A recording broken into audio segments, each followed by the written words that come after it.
Senhoras e senhores, muito boa tarde. Nós retomamos as coletivas com aquele mesmo intuito de manter a população informada sobre as ações de governo. Hoje, contando com a presença de diversos ministros, o ministro Ramos da Segov, o ministro Tarcísio da Infraestrutura, o ministro Marcelo Álvaro do Turismo, o ministro Nelson Teche da Saúde. Primeira entrevista, ainda não teve nem tempo ainda de tá se ambientando, e a honrosa presença do governador do Distrito Federal. Como notícia para os senhores, ontem foram repatriados 120 brasileiros dos Emirados Árabes e 14 da França, além de 7 ônibus provenientes da Bolívia. Hoje chegarão mais 10 ônibus com brasileiros também repatriados da Bolívia, totalizando no momento, mais de 16 mil brasileiros repatriados. Ninguém ficará para trás. Hoje também a Caixa Econômica está pagando mais uma parcela do auxílio de R$ 600 a 7,2 milhões de brasileiros. Até sexta-feira será concluída a análise cadastral de mais 16,1 milhões de pessoas que pediram benefício pelo aplicativo do celular. No dia de hoje, chegará a 6ª carga de equipamentos doados pela Companhia Vale do Rio Doce. São mais 2 milhões de máscaras cirúrgicas e 102 mil aventais hospitalares. O governo federal convocou 83 profissionais de saúde para trabalhar em Manaus. E hoje nós apresentamos, a Casa Civil apresentou a todos os ministros para que houvesse um comprometimento de todos e uma participação do programa Pro Brasil. Eu vou detalhar na tela que os senhores têm à frente o que é o programa. Tá? Pode passar. O programa, ele é um programa estratégico que visa integrar, aprimorar ações estratégicas para a retomada do crescimento, tanto socioeconômico, o crescimento socioeconômico, em resposta aos impactos que o país sofreu do coronavírus, dessa pandemia. As dimensões do programa são essas que os senhores têm à frente. Ele tem um modelo de governança, um modelo de produtividade, investimentos estruturantes e ações estratégicas do setor público. Ele se divide em ordem e progresso. Na parte de ordem, nós temos medidas estruturantes, nós temos um arcabouço normativo, investimentos privados, segurança jurídica e produtividade, uma melhoria do ambiente de negócios e a mitigação dos impactos socioeconômicos, isso tudo nas medidas estruturantes. Na questão do progresso, do Pro Brasil, os senhores podem observar na frente que tem um investimento, isso em obras públicas e parcerias com o setor privado. Esta é a abrangência do programa. A idade me obriga a ler mais de perto, então me desculpe. Vocês podem observar que ela tem uma questão de infraestrutura, um desenvolvimento produtivo, ela investe em capital humano e existem ações viabilizadoras. Na questão de infraestrutura, podem observar transporte e logística, energia e mineração, desenvolvimento regional em cidades e telecomunicações. No desenvolvimento produtivo, indústria, agronegócio, serviços e turismo. Observem que no lado, nós temos capital humano, entra cidadania, capacitação, saúde, defesa, inteligência, segurança pública, controle de corrupção. Na inovação e tecnologia, cadeias digitais, indústria criativa e ciência. E viabilizando, por ser transversal a todo o programa, entrarão finanças e tributação, legislação e controle, meio ambiente, a parte institucional e internacional e também os valores e tradições. Pode passar, por favor. Observem a linha do tempo do programa. Nós temos a primeira reunião. Qual foi a motivação disso? Nós foi observado que estavam aparecendo já programas de recuperação de reestruturação nos diversos ministérios.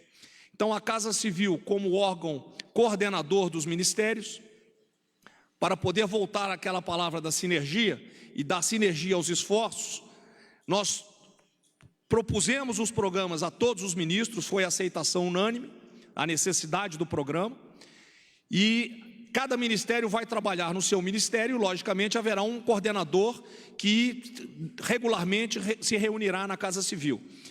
A primeira reunião do grupo de trabalho será na sexta-feira, para que eles se preparem e já venham com as propostas de cada ministério para nós podermos implantar. Nós teremos uma fase de estruturação de maio a julho, detalhamos os projetos agosto e setembro e implantamos em larga escala a partir de outubro, né? Efetivando a efetividade dos projetos, o monitoramento do resultado será constante. Eu chamaria a atenção para a próxima transparência, tá? O mais interessante é os senhores observarem o gráfico, que junto o Pró-Brasil, né, Progresso com o Pró-Brasil Ordem. Ele não é um programa somente de governo, é um programa de Estado, tanto que a nossa previsão de implantação, de trabalho desse programa, ela está num universo temporal de 30 anos, de 10 anos, até 2030, tá? Então, é um trabalho, nós estamos pensando a longo prazo. Por favor. Para terminar, é sem som mesmo, tá? Então, da minha parte, era isso. Eu passaria a palavra ao ministro do Turismo. Boa tarde a todos, boa tarde, ministro Braga Neto, ministro da Saúde Nelson Teixe, ministro Tarcísio, governador Ibanez. Bom, eu estive aqui há 15 dias nessa mesma entrevista coletiva, quando eu disse que o Ministério do Turismo ele trabalhava basicamente em 3 linhas para que a gente evitasse, portanto, o desmonte do setor do turismo, que, por motivos óbvios, foi o primeiro a ser impactado e um impacto brutal em todo o setor. Dessas 3 medidas, 2 já foram concluídas por parte do Ministério do Turismo, que foi a primeira já contemplada na medida provisória da economia, com a possibilidade da suspensão de contratos de trabalho, todas aquelas medidas que já é de conhecimento de todos vocês. Naquela ocasião, há 15 dias atrás que eu estive aqui, a segunda medida provisória ainda não estava em vigor e hoje já está em vigor, que é a medida provisória em conjunto ao Ministério da Justiça, que contempla não só as empresas que trabalham na atividade de turismo e da cultura, bem como preservando os direitos ou 100% do direito dos consumidores, essa relação entre as empresas e os consumidores. Essa medida provisória que já está em vigor, ela garante que as empresas elas possam, num prazo máximo de até 12 meses do fim da pandemia, elas tenham a obrigação de fazer ou prestar o serviço contratado pelo consumidor ou fazer o reembolso e aí sim com alguma correção monetária. Então, o objetivo, sobretudo dessa medida provisória, eu friso aqui, é preservar 100% os direitos dos consumidores, bem como preservar a sobrevivência das empresas que trabalham com o turismo e com a cultura. Como eu disse aqui, seria catastrófico exigir um reembolso imediato de empresas que se viram com o fluxo de caixa zerado nesse momento. Então, visando a preservação de empregos, a sobrevivência das empresas e resguardando 100% do direito dos consumidores, essa medida provisória ela já está em vigor. E o terceiro ponto, e talvez um dos mais importantes, porque sem sobrevivência do setor não vai existir a retomada, é a questão dos créditos. E aí eu falo aqui para todas as empresas do setor do turismo e também da cultura. Eu sei que os empresários, as empresas do setor do turismo estão indo às agências bancárias e não estão conseguindo o crédito. Mas a medida provisória que contempla já está na economia, que é um modelo que vai, garantir ao Fungetur, que é o Fundo Geral do Turismo, né, um crédito extraordinário de pelo menos 5 bilhões de reais para que o Ministério do Turismo, através do Fungetur, consiga atender desde o MEI, o microempreendedor individual, ao microempresário, o pequeno empresário, a pequena empresa, a média empresa e também as grandes empresas. Então, é fundamental a medida provisória que já está no SEI, já está na economia, que aproveito para agradecer aqui o secretário Carlos da Costa, que foi muito compreensivo e entendedor que essa medida provisória ela é fundamental para que haja, né, a preservação, a sobrevivência das empresas do turismo.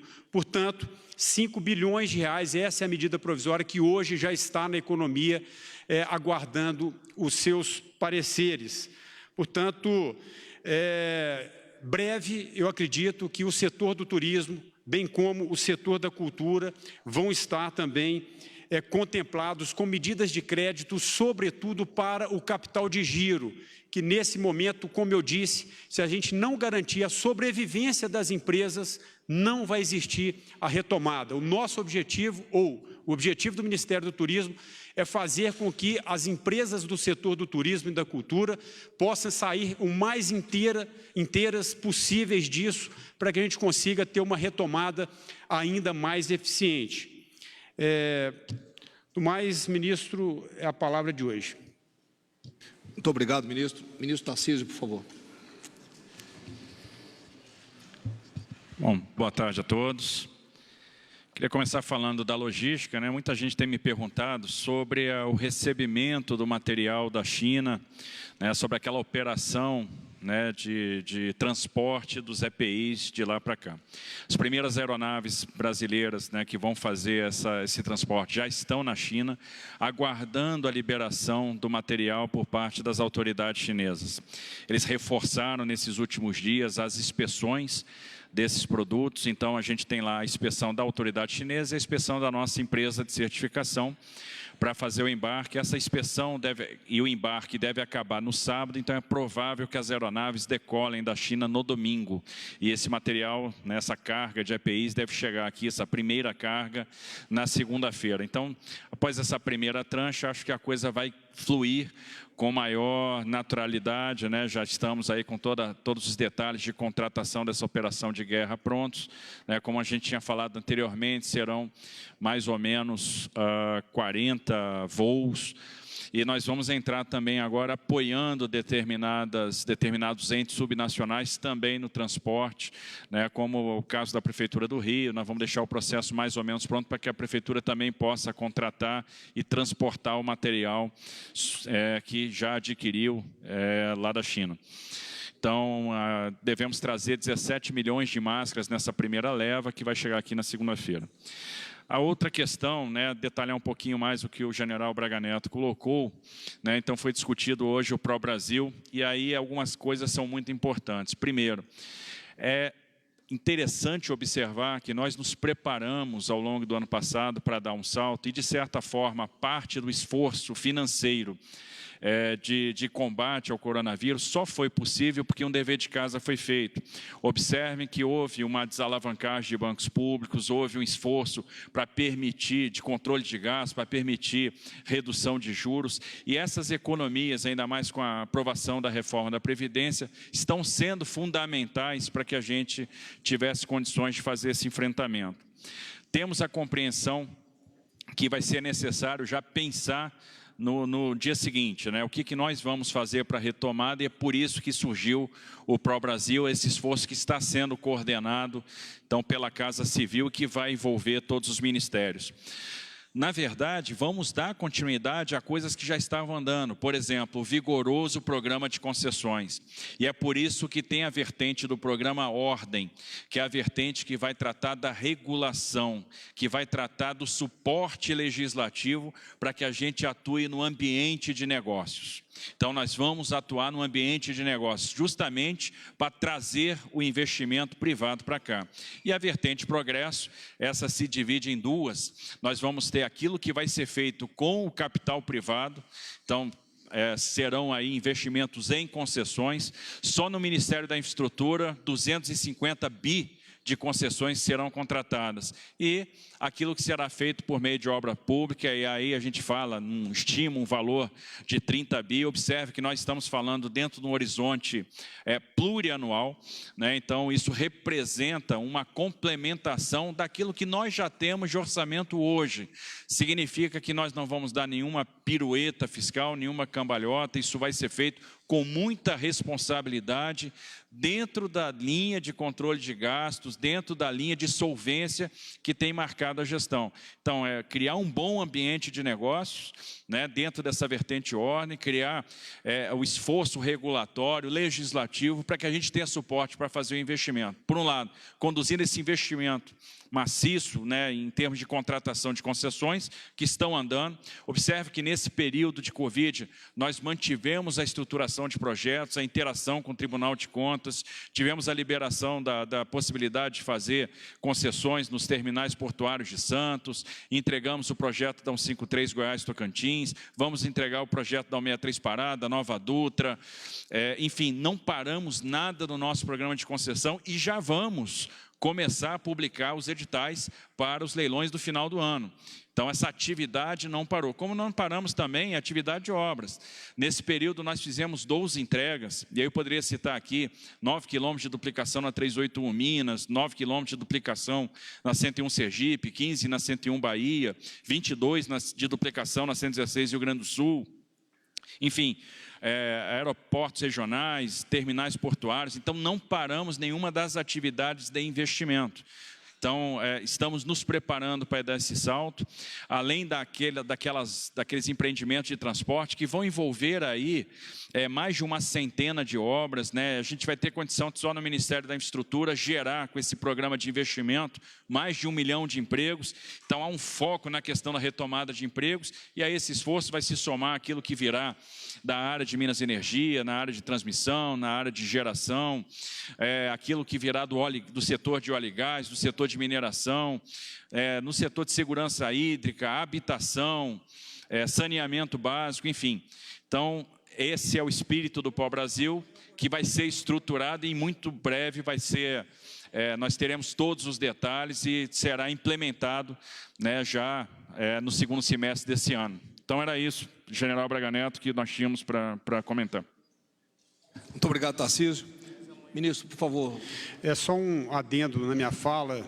É importante ressaltar que a preocupação do presidente Jair Bolsonaro em contemplar, né, os hotéis, aliás, para que garantir que os hotéis possam abrigar os profissionais de saúde, isso foi acertado hoje, numa reunião à tarde com o ministro Braga Neto, também o ministro Nelson da Saúde, para que possa ser incluído no substitutivo da medida provisória 907, que já está no Congresso Nacional e possivelmente deve ser pautada ainda essa semana.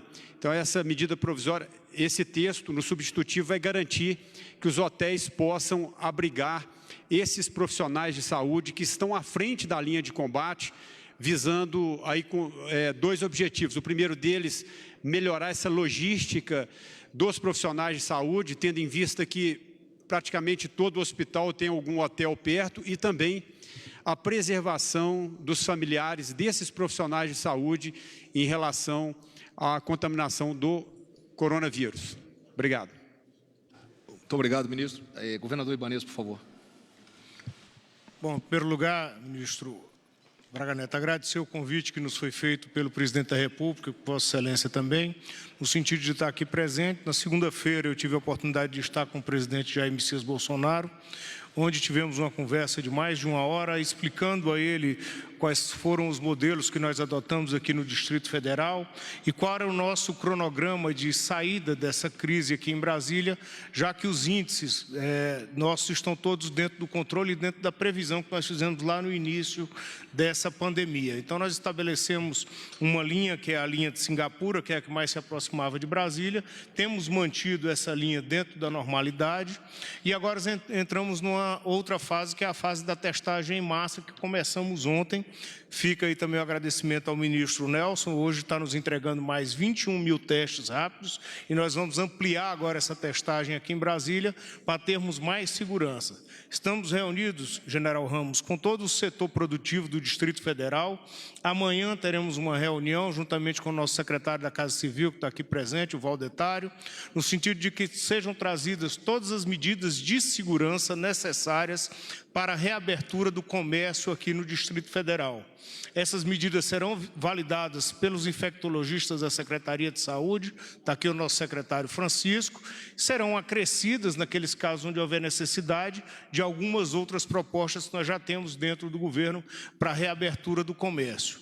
Tive a oportunidade também, juntamente com o presidente Bolsonaro, de tratar da questão da reabertura das escolas. E o nosso compromisso, é bom que se entenda isso, meu e do presidente da República, foi no sentido de fazermos um estudo para reabrir as escolas. Como na competência do governo federal estão as escolas militares, nós aqui no Distrito Federal tivemos de início a ideia de tratar das escolas cívico-militares.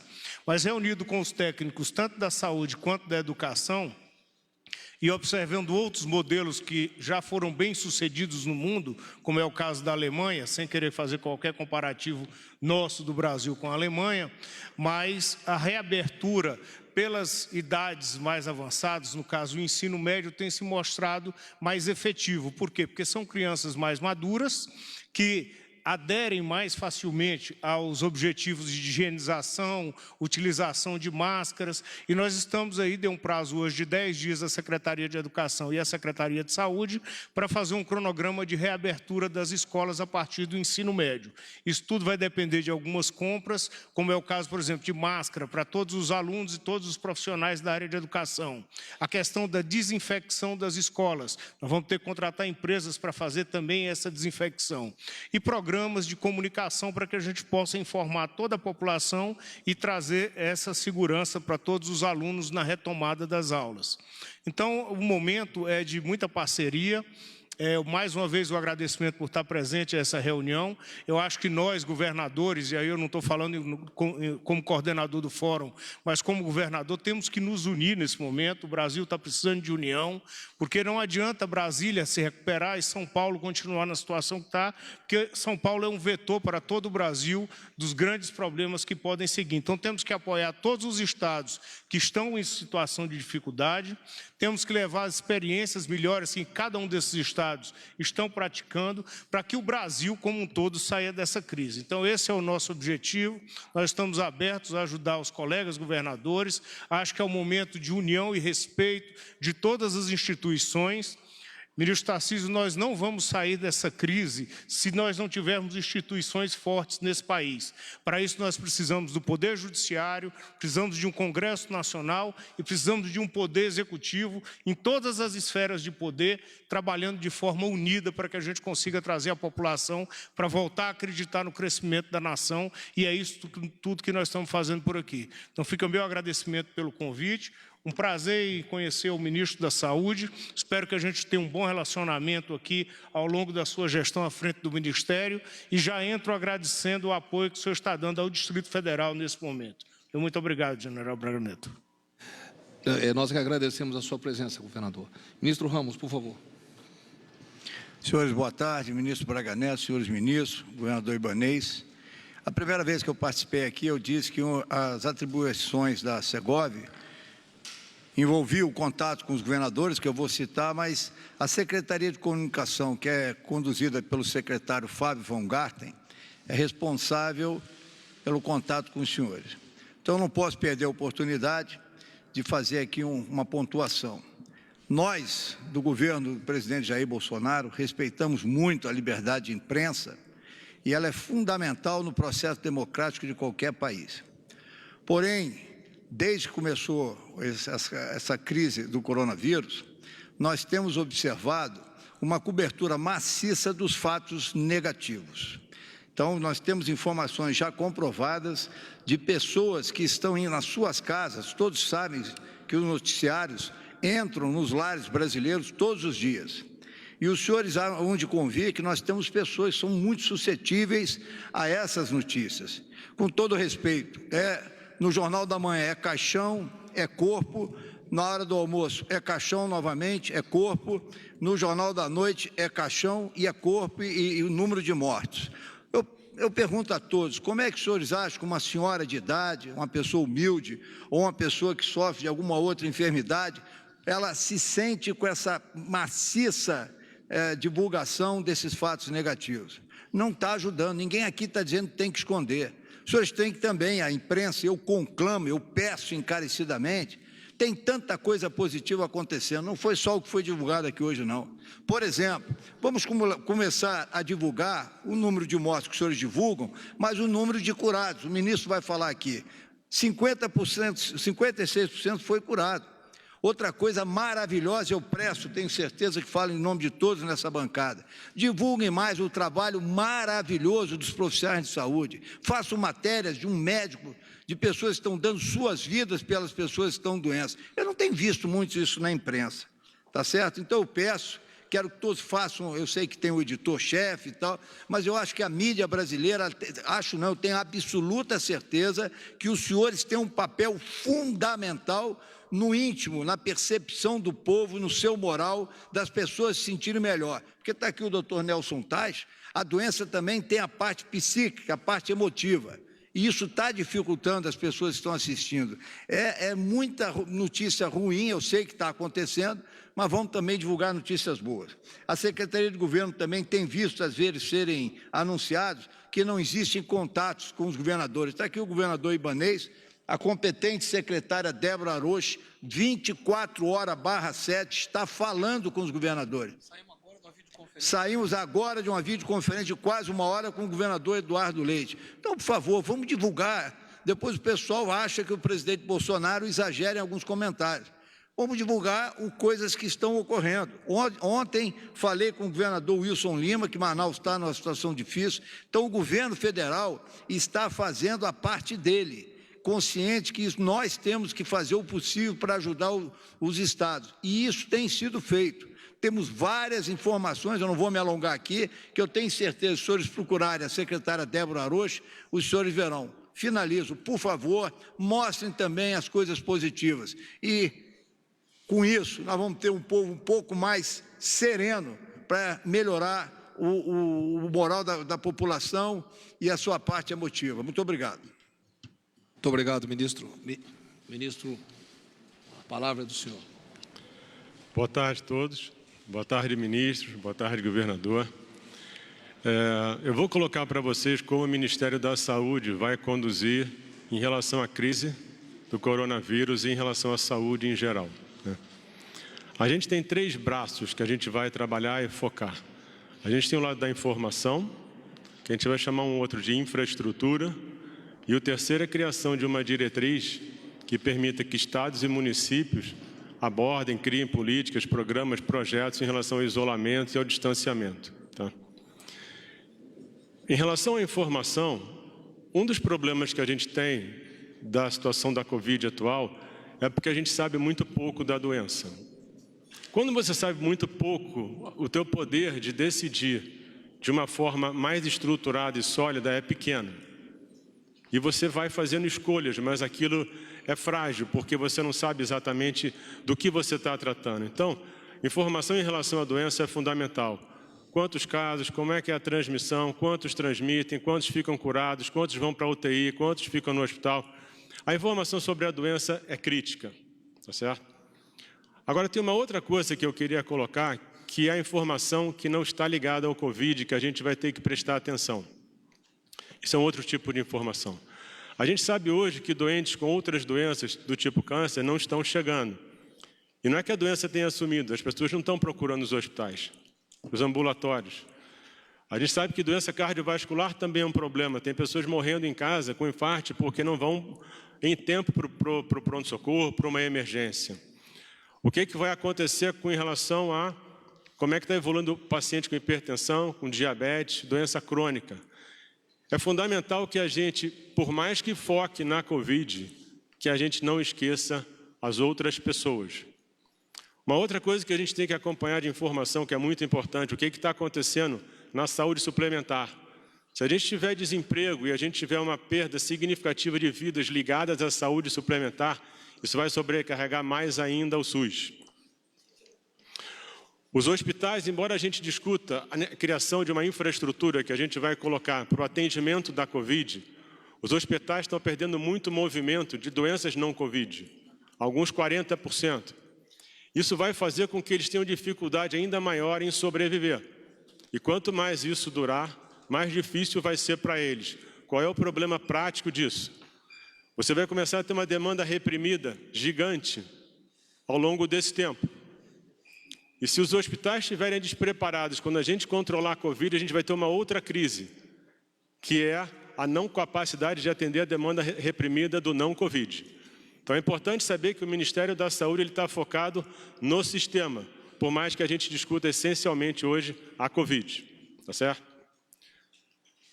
De coisas objetivas que a gente está fazendo, criou-se, quer dizer, estou aqui há 5 dias, então não dá para ter criado já, está desenhado a criação do banco de dados, a gente vai trabalhar melhor a informação, e aí vai ser Ministério da Saúde, Casa Civil, outros ministérios.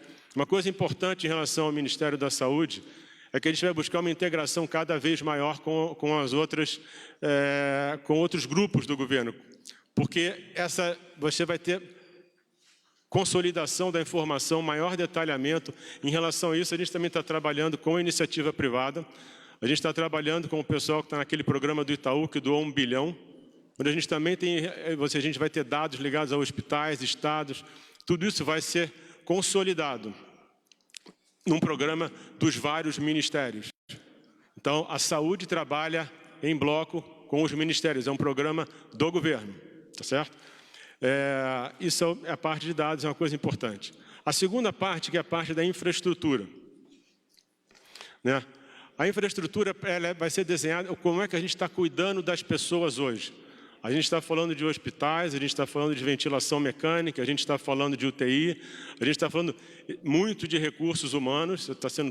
E é uma coisa que vocês têm que ver, que tem coisas que vão acontecendo ao longo do tempo. Por exemplo, nos Estados Unidos eles começaram a perceber que talvez começasse a faltar remédio, porque quando um doente vai para o respirador, para a ventilação mecânica, ele tem que ter sedado, ele tem que ter relaxante muscular. E eles ficaram com medo de que isso começasse a faltar. Eles nunca tinham pensado que podia faltar remédio para um doente no respirador, e isso poderia estar acontecendo agora. Então é outra atenção. Então a gente está buscando não só aquilo que está nos holofotes, mas detalhes relacionados ao cuidado das pessoas. Em relação a isso, a gente está trazendo, eu estou trazendo o general Pazuello. Isso é uma outra coisa que as pessoas estavam colocando, ele vai ser o meu secretário executivo. E por que eu estou fazendo isso? Nesses poucos dias que eu estou aqui, a impressão que eu tenho é que a gente tem que ser muito mais eficiente do que a gente é hoje.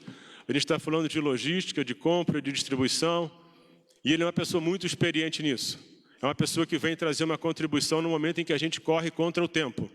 Não só contra o tempo em relação à Covid, mas em relação a como o país vai ficar, como o sistema de saúde vai ficar. Isso literalmente é uma corrida contra o tempo, tá certo? Agora, o terceiro braço, uma coisa que eu ia colocar, o terceiro braço é a gente desenhar uma diretriz que possa dar suporte a estados e cidades para que desenhem seus programas em relação ao isolamento e ao distanciamento, né? Colocando um pouco em relação à saúde como um todo, a gente hoje tem 43.500 casos do coronavírus no Brasil. Se a gente imaginar que a gente pode ter uma margem de erro grande, digamos que a gente tem aí 100 vezes, isso aí é só um exemplo hipotético. A gente está falando em 4 milhões de pessoas, tá? 4 milhões de pessoas, nós hoje somos 212 milhões. Então, fora da Covid, tem 208 milhões de pessoas que continuam com suas doenças, com seus problemas e que têm que ter isso tratado, tá certo? E o que representam hoje 4 milhões de pessoas num país como esse? 2% da população. Se a gente sabe que, se existe aí o conceito que você tem que ter 70% da população contato com a doença para que ela seja imune, e a vacina vai levar talvez um ano e meio, entre 2 e 70, e se você não tem um crescimento explosivo da doença, que não está acontecendo no Brasil, a gente talvez nem chegue nesse número, antes da vacina. Isso pode levar o quê? Um ano e meio? É impossível um país sobreviver um ano e meio parado. O afastamento ele é uma medida absolutamente natural e lógica na largada, mas ele não pode não estar acompanhado de um programa de saída. Isso é o que a gente vai desenhar. Isso é o que a gente vai dar suporte para estados e municípios, tá certo? Em relação a números, o que foi colocado hoje é uma coisa interessante, eu tenho os números aqui. O Brasil hoje é um dos países que melhor performa em relação à Covid. Tá? A gente tem aqui, se você analisar mortos por milhão de pessoas, o número do Brasil é de 8,17. A Alemanha tem 15. A Itália, 135. Espanha, 255. Reino Unido, 90. Estados Unidos, 29. O nosso número é um dos melhores. Qual é o problema da Covid? Ela assusta porque ela comete muito rápido o sistema e os sistemas de saúde eles não são feitos para ter ociosidade. Você tem que trabalhar com eficiência máxima. Saúde é muito caro. Não dá para você trabalhar com ociosidade. Então, os hospitais trabalham quase que no limite. Quando você tem alguma coisa que sobrecarrega o sistema, é quase impossível você conseguir se adaptar na velocidade necessária. Então, isso é uma outra coisa em relação, quando eu falo em relação a trazer o general, é que eu acredito que ele possa de verdade ajudar a que a gente consiga criar um programa de ajuste e crescimento compatível com a necessidade que a gente tem hoje. Tá certo? Então, isso são as diretrizes que a gente vai ter. Em relação ao Brasil, hoje a gente tem 43 mil casos, 43.500. Dos casos resolvidos, a gente tem, infelizmente, 2.700 mortes, mas a gente tem 24.300 pessoas curadas. Então, a situação é difícil, a situação é complexa, mas, com certeza, a gente tem condição de passar por ela e, além disso, deixar o Brasil preparado, com um sistema de saúde preparado, mais forte, para o pós-Covid. É isso, eu fico à disposição de vocês para as perguntas. Muito obrigado, ministro. Abriremos agora para as perguntas da imprensa. Primeira pergunta, Tiago Nolasco, TV Record. Olá, boa tarde, ministros. A minha pergunta é para o ministro da Saúde. Primeiro, lembrando que o senhor concedeu entrevista para a gente na semana passada, né, para a gente e para outros colegas, então não é a primeira entrevista do senhor. O senhor acabou de falar que tem medidas que podem ser adotadas de relaxamento em algumas cidades. Dá para dar exemplos o senhor falou que vai estruturar, né, as formas dessas medidas, e dá para dar exemplos, quais cidades, quais regiões do país que a gente já pode ter medidas de relaxamento desse isolamento social? Eu não tenho como te dar isso agora, eu vou te dizer como a gente vai fazer, tá certo? O que vai ser levado em consideração? A gente hoje já tem uma matriz pronta. Daqui a uma semana a gente entrega a diretriz completa depois dos ajustes, tá? Se pensa que eu estou aqui há 5 dias, 2 sábado e domingo, está razoável. Então, em uma semana a gente entrega a diretriz. O que acontece hoje? A gente tem que entender. Primeira coisa, o Brasil é absolutamente gigante e heterogêneo. Não tem como uma diretriz dessa não ser customizada para as diferentes partes do país, para os diferentes estados e provavelmente para as diferentes regiões. E aí você vai computar qual é o número de casos novos que deve surgir, somado aos casos anteriores. Qual é a estrutura que você tem hoje de leitos? Quantos por cento estão ocupados? Como é que está a tua parte de recursos humanos? O que você tem que se planejar? E aí uma coisa importante, que aí é um trabalho Ministério, Estado e município, que a gente consiga ajudar justamente nesse processo de adaptação e ajuste e calcular. Uma outra coisa importante que eu queria colocar, que eu estava conversando essa semana, falei com os governadores do Nordeste, é o seguinte: as projeções, isso é uma coisa muito complexa. O que acontece? Quando você vê esses números que são colocados aí, todos eles quase sempre são modelos matemáticos que tentam prever coisas que vão acontecer. Se você pegar, por exemplo, o número que veio, que foi o número que mais assustou, que é o do Imperial College, em que eles falavam que 1.150.000 pessoas morreriam no Brasil, mas com algum tipo de cuidado específico cairia para 44 mil. Isso é impossível. Não tem medida que caia de 1.150.000 para 44 mil. Então, o que acontece? Quando você tem esses modelos, eles têm que ser mais ou menos padronizados. Porque qual é o problema do modelo? Não é que o modelo não seja metodologicamente correto, mas ele depende das premissas que você coloca nele. Se você botar número errado, o resultado pode sair completamente desbaratado. E você começa a comparar pessoas que fizeram projeções completamente diferentes. E o que é pior, se você gera números muito alarmantes e as pessoas começam a tratar o que é um modelo matemático, que é só um exercício matemático, como se fosse verdade, você piora ainda mais o medo e a expectativa da sociedade. Entendeu? Então, a gente vai trabalhar essas variáveis todas e vai desenhar. Semana que vem, a gente está entregando um modelo que é para ser usado nos estados, nas diferentes regiões, para que os secretários estaduais e municipais possam usar como parâmetro e a gente vai ajudar dessa forma. É isso. Só um complemento aqui, porque nós saímos agora da reunião com o governador Eduardo Leite. O Rio Grande do Sul já está com esse programa, esse projeto dele pronto. Ele fez uma análise de risco, fez atividades essenciais, fez um levantamento por cidade, tem lugar que está sobrando leito, tem lugar que está faltando leito, então ele já vai começar a fazer essa liberação seletiva, mas não tem como você fazer isso num pacote para o país inteiro, cada local é um local. Muito obrigado. Aí é óbvio que ele também vai distribuir por tipo, as pessoas da população, subgrupos, tudo isso inclui.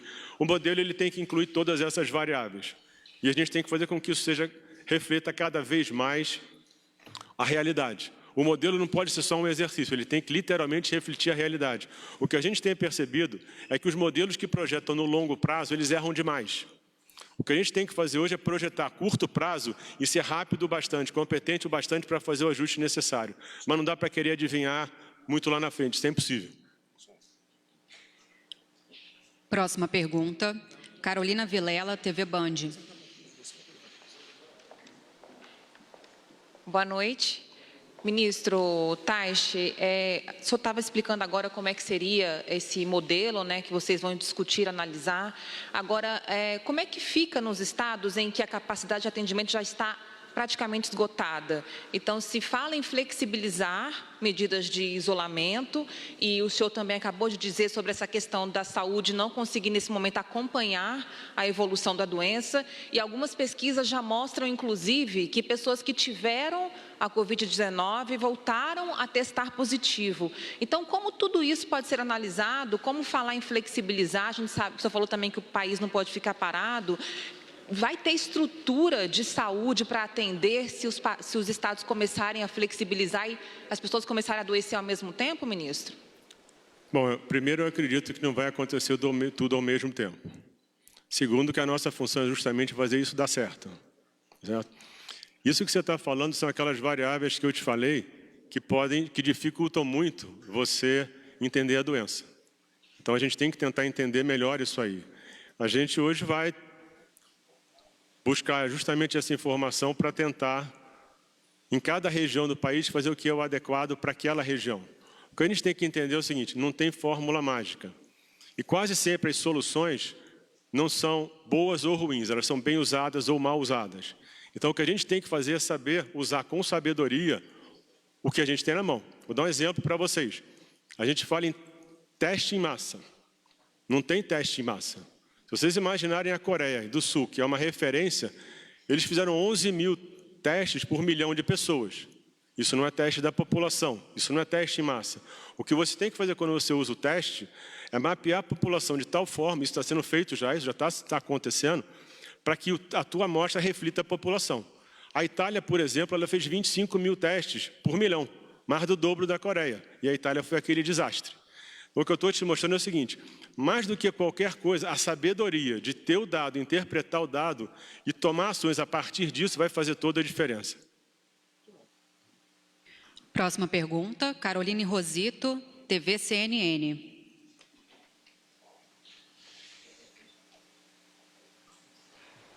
Boa tarde, ministros. Pergunta para o ministro Taixe. O senhor tem defendido bastante nas suas primeiras falas a testagem em massa. Aqui no Distrito Federal já começou esse teste.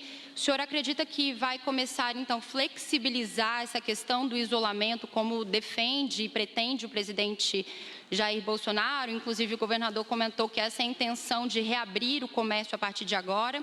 E também, governador, se o senhor puder confirmar se a ideia de reabrir as escolas militares é a partir da próxima segunda-feira, dia 27. Obrigada. A gente tem que lembrar, a gente tem o teste para o diagnóstico e o teste para ver quem está imune ou não. Esses testes têm suas limitações. O que é importante agora é que a gente desenhe a forma ideal de distribuir os testes. Mas dentro do modelo que eu coloquei para vocês, obviamente, o monitoramento contínuo, você vai ter indicadores que digam o seguinte: volta. Então, a decisão que você toma, o que é importante numa situação como essa, numa doença instável como essa, onde a gente conhece pouco, quando você conhece pouco alguma coisa, você realmente não consegue prever o que vai acontecer. Então, você tem que ser rápido o bastante para fazer um diagnóstico e tomar uma atitude. Então, uma das coisas que a gente vai ter dentro dessa diretriz é, se acontecer isso aqui, recua. Infelizmente, quando você não domina um assunto, você tem que testar. E a tua capacidade é de testar e agir. Testar, diagnosticar precocemente a consequência do teu ato e rever o que você tem que fazer. Então, realmente, a ideia é testar. E como eu falei, trata teste em massa como um teste da população, tá certo? Quando você fala da Coreia, eles testaram 1% da população. Então, talvez isso vai ser uma combinação de testes disponíveis, capacidade de testar as pessoas certas e capacidade de interpretar e tomar as ações necessárias em cima do resultado que você tem. Porque, na verdade, o que importa não é você testar.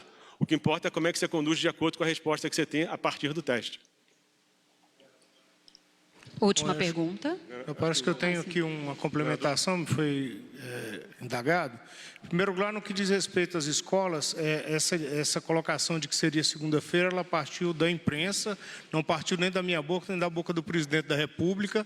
Nós falamos somente que íamos estudar a reabertura, e eu já coloquei aqui na minha fala, que a reabertura das escolas, conforme indicação da Secretaria de Educação e da Secretaria de Saúde, deve se iniciar exatamente pelo ensino médio, em virtude das colocações que fiz.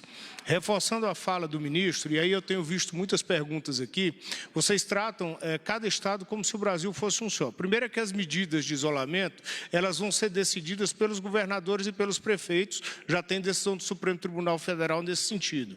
E cada estado da federação tem uma configuração diferente. Por exemplo, no Distrito Federal eu não posso abrir por regiões como o governador Eduardo Leite, porque aqui o Distrito Federal ele vive de um pêndulo. As pessoas vêm trabalhar aqui no centro, na capital, e voltam para suas cidades. Então aqui eu tenho que fazer a reabertura de uma forma diferente com o que vai ser feito no Rio Grande do Sul. Outra coisa que eu tenho observado também nas falas, e isso causa, de repente, uma divergência, é porque você tem cidades, por exemplo, em São Paulo, como é o caso da capital, em que o sistema está, assim, perto do colapso da saúde.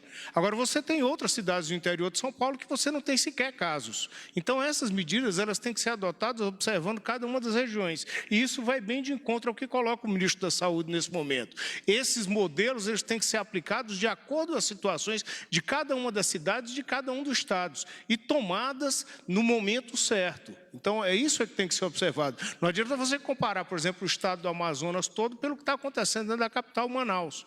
Nós temos que ter aí uma observação muito grande em relação a isso e saber diferenciar os modelos. E lembrando sempre que foi estabelecido, e está na nossa Constituição, que a competência ela é dividida entre União, Estados e municípios. E a responsabilidade, nesse momento, ela é maior de estados e municípios no que diz respeito ao distanciamento social e à reabertura dos comércios. Como bem colocado pelo ministro técnico aqui, a importância do governo federal, nesse momento, é exatamente nos dar estrutura para dar segurança à população nesse momento de reabertura, e eu fiquei muito feliz com a fala do ministro aqui nessa assentada. Última pergunta. Júlia Lindner, o Estado de São Paulo. Boa tarde, ministros. Hoje foi apresentado para a gente um programa de retomada econômica. Eu queria saber por que o ministro Paulo Guedes ou outros integrantes da equipe econômica não estão presentes, e também queria saber alguns detalhes sobre esse programa que foi apresentado. Por exemplo, quanto que contempla em recursos públicos, qual a previsão de geração de emprego, e só para finalizar, o secretário Salim Matar falou hoje também que o Brasil não tem espaço para gastar como um plano Marshall, como chegou a ser mencionado. Existe alguma contradição nessa fala, com a fala que tem sido feita pelo governo? Primeiro é o seguinte, não existe nenhum plano Marshall. Isso aqui existe o Pró-Brasil, tá? Plano Marshall é outra coisa, dos Estados Unidos para fora. Isso aqui não é um programa de recuperação econômica. Ele é de crescimento socioeconômico. É para toda a estrutura, toda essa infraestrutura que foi vamos dizer, abarcada ou foi atingida pelo coronavírus. Segundo, todos os ministérios estão envolvidos. Se você observar o slide que eu coloquei, você vê que a parte econômica está embaixo, porque ela traspassa todo o espectro do programa como um todo, tá? O importante do programa é que ele tem um prazo, você viu que as datas foram apresentadas, né? Os prazos foram apresentados, né? E ele não tem como eu te dizer agora, eu tenho os dados, mas eu não vou antecipar para você, tem só um ministério, dependendo da retomada dele, ele vai gerar milhões de empregos. Mas eu não vou passar esses dados porque seria leviano da minha parte antecipar algo que vai começar a primeira reunião segunda-feira. Sexta-feira. Os ministérios já têm alguns trabalhos realizados, nós vamos agora coordenar isso aí, tá? E economia faz parte como um todo, ela não é o foco do programa, ela faz parte do programa, tá bom? Respondi a tua pergunta? Então, não tem nenhuma estimativa sobre a geração, assim, um detalhamento, né, sobre a estimativa, tanto em valores gastos, por exemplo? Temos, mas ainda seria leviano eu levantar isso aí para você. A finalidade é voltar, gerar empregos, recuperar infraestrutura e dar a possibilidade do Brasil recuperar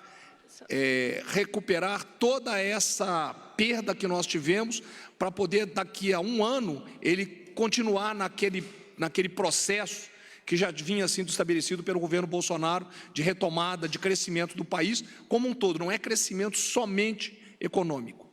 Tá? E tem alguma contradição com a equipe econômica e o restante do governo? Alguma Não, o ministro Paulo Guedes estava hoje na reunião, todos os ministros foram favoráveis ao programa, foi exatamente para sensibilizá-los sem nenhum problema. Tá bom? Só queria... Pergunta somente no microfone, por favor. Ministro Só para a gente fechar, falando alguma coisa objetiva, nesse período que eu estou aqui, ou um pouquinho antes, a gente distribuiu respiradores para o Ceará, Amazonas, Pernambuco e Rio de Janeiro. Tá? Outra coisa, a coletiva técnica vai voltar semana que vem.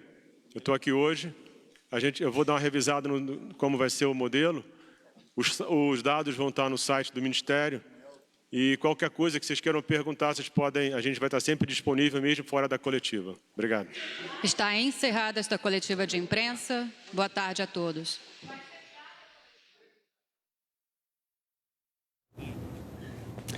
Você acompanhou ao vivo coletiva no Palácio do Planalto com atualizações sobre as ações de enfrentamento ao coronavírus. Continue agora com a programação da TV Brasil e siga bem informado também pelas nossas redes sociais. Uma boa noite para você.